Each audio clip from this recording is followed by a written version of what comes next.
Previously on the European LCS. And this is surely going to be game here, and the Super Hot crew make a miserable first 2 days here for Alliance. And in the first El Clasico of the 2014 season, Fnatic absolutely wiped the floor. And Gambit head over towards the fountain. A dance by Darien will seal victory for Gambit as they go 2-1 here in the LCS. Will SK be able to finish the game? Absolutely phenomenal stuff. SK Gaming finally get themselves a victory. This is going to be Rocket closing out the game. Rocket is looking fantastic, and they are so strong in the early game. They will take their second victory in the Spring Split LCS. I'm really happy about the performances. We came here today and we performed well. I hope that we will win the last game.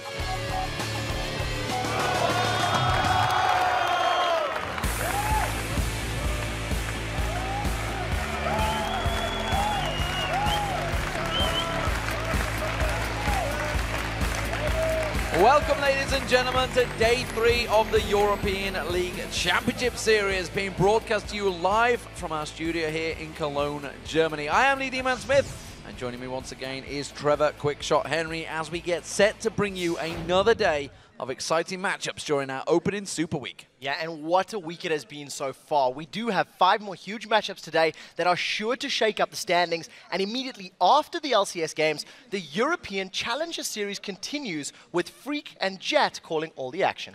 But before we get into today's matches, let's take a look at some of the top stories coming out of day 2. First up, well, it has to be all about Fnatic and that phenomenal bottom lane pairing of Reckless and Yellowstar. I cannot get over their numbers right now. 26 kills, 0 deaths, 20 assists for Reckless. For Yellowstar, 1 kill, 0 deaths, 39 assists. Letting you know, both of those records are the longest killing sprees and assist sprees without a single death in the history of the LCS. Which is incredible when you think of what Cloud9 did last year. They've already broken those records. Still, of course, is another horrendous stat, and it is all about Alliance down that bottom of the table at 0-3, yet to pick up a win. And this super team is not performing. Yeah, I think it really boils down to the fact that their objective-based gameplay and decision-making sucks.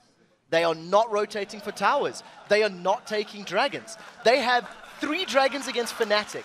Then 1 dragon in each of their respective matches. And you've got to call it frank. They're not playing up to the expectations that were set for that team. Yeah, they're overhyped somewhat, maybe. Of course, another point of view from yesterday especially was the junglers. What absolute fantastic smites yesterday on the Barons. Yeah, 2 different Baron steals leading to victories for the respective team. Fnatic doing it to Alliance with a great play by Cyanide, and I think more dramatically and maybe with more style, Svenskeren did it with Lee Sin against the Copenhagen Wolves in what was a comeback victory. So hopefully we can get some more Baron steals in there today. And we talked about it yesterday, how many unique champions we've had, but let's talk about who's really winning out of those crazy champion picks. Okay, with a lot of assistance from Reckless, Jinx is currently leading the table for number of games and the highest win ratio. 5 wins, 1 loss, it's sitting at 83%. You can't deny Warwick and Trundle, their 100% win ratio, but it's 2 games of Warwick, 1 with Trundle. A little bit of a troll stat, but as much as we change the numbers, the champions still stay the same. You know, 9 games with Thresh, 6 wins, 3 losses. Vi, 6 games played, 4 wins, 2 losses. So we're still sitting in that 60-70% win ratio for the super common popular picks. And I got the opinion just talking to Alex, it's like, they're not convinced by the Warwick pick, but hey, it works so far for Darien, so why not stick to it?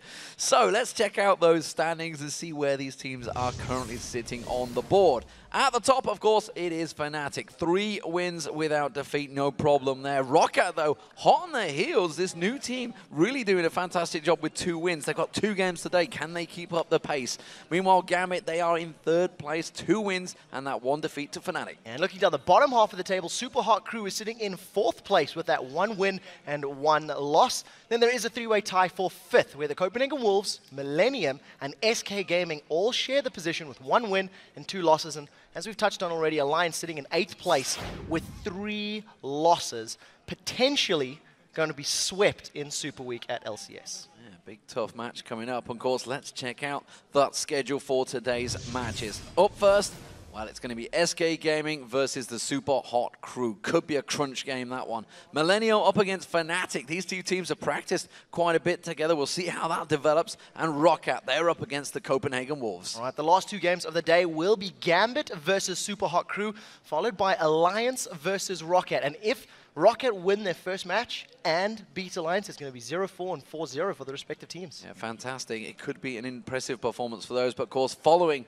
those LCS games, the European Challenger Series will continue with Pulse Esports up towards Kujas. I believe his team's still Salad, Tomato, Onion, which is the Frenchies are in there. And, of course, Gamers 2. They're going to be up against Team Kappa Prime. Get those /Kappas going in the Twitch channel. You guys have probably gone mental already, and the moderator may well want to kill me. But for more information, of course, about the schedule, all the latest stats, the team info, VODs, and more, get yourselves over to lolesports.com. Now, while you guys are there, if you would like to join us actually here in the studio, you can watch these matches live and in person. Just click on the tickets link at the top of the page for all the details and figure out exactly how to get you to the Colonium in Cologne.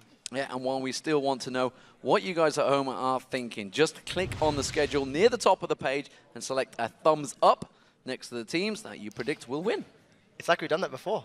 Yeah, we will be checking those throughout the course of the day, guys. So get those votes in, make sure they're counted, and we'll be seeing where the public opinion lies. Yeah, we also want to hear from you on Twitter as well. So write to us at lolesports.com and tell us the big Twitter question of the day. What has been your favorite moment so far during week 1 of the European LCS, and why? Every time this question's been asked, I've changed my answer, and I think I've definitively locked it down. Watching Deficio cast. I think I'm going to sum it up and, give props to Deficio for his inaugural, debut. Anyways, for you guys at home, use that hashtag LCS. We will be reading the favorite answers from you later on in the broadcast and maybe bouncing them off a pro as well. So for now, let's send it over to Shox and Joe, who are joined by Peke from Fnatic. Thank you very much, D-Man. And hello, everybody. I'm Evie Shock supporter alongside Joe Miller and Fnatic's XPK. I don't know what was going on there. I'm not sure if I want to know. But XPK, congratulations. A great record here in the first 2 days of the LCS so far. 3-0, possibility of going 4-0. Tell me from your perspective how these last 2 days have been. They have been great, pretty much. When we were coming to this week, we were thinking we were going to do good. But I don't think we expected to win every game like we did. The first games were really hard, Gambit and Alliance. We thought we might win, but it would be super hard. And it ended up being not that hard. We just played our game. It seemed like we had control all the time. All the practice we had worked out perfectly. So it felt super good. Talk to us a little bit about your bottom lane, because obviously their statistics right now... Their statistics right now are ridiculously good. What makes your bottom lane so strong? I don't know. I read that on Reddit. I like it, the Reckless Star lane. I don't know. They play super good. They don't overextend. They always know when to go in. They are not playing super safe. They play safe, but when they know they can go in, they go in. They are not scared to go in. So I think that's great. They never make mistakes pretty much when it comes to that. So I don't know.